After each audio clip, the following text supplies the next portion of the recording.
はい、それでは Alt-HBA の紹介を開始していきたいと思います。まず、この Alt-HBA なんですが、何ができるかと言いますと、格子状にですね、罫線を引くことができるというものです。罫線とはですね、こういった、表の枠ですね、この線が引けるというものです。それでは Excel シートの方に移って、実践で紹介していきたいと思います。はい、Excel シートの方に移りました。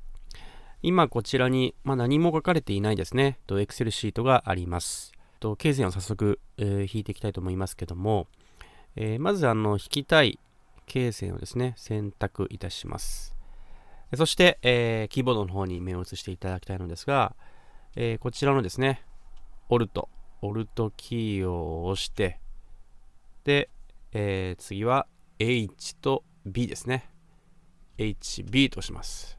で、この時点でですね、このように、罫線のですね、種類を選ぶことができます。で、今回はですね、こちら、格子状ですね。表といえば、こういうふうに格子状になってないと、表にはならないかと思うんですけども、この格子、こちらで、進めたいと思います。ですので、A ですね。A をします。はい。もう一回やります。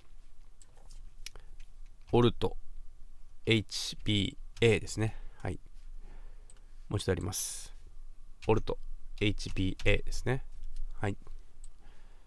はい。右手だけでもいいですね。B。こんな感じですかね。Alt-HBA。はい。こんな感じです。ちなみにですね、他の動画で、紹介していますけども、繰り返しのショートカットキー、F4 になりますけども、先にまず Alt-HBA で、格子状の罫線を引いて、その後はもうずっと F4 を押していけば、はい、同じようにですね、罫線が引きます。この F4 っていうのは、一つ前の作業、それの、繰り返しを行うというものでした。それでは Alt-HBA のまとめです。何ができるのかと言いますと、指定した範囲において格子状の罫線を引くことができるというものです。この Alt-HBA、これが格子状と。で、ちなみに Alt-HBS、これは外枠だけですね。で、Alt-HBT、これは外枠が太い罫線になっているというものです。この、3つはですね、よく使うのではないかなと思いますので、ぜひ覚えていただいて、罫線を引くときはできるだけこのショートカットキーを使うようにしていただければなと思います。紹介は以上になります。ご視聴いただきましてありがとうございました。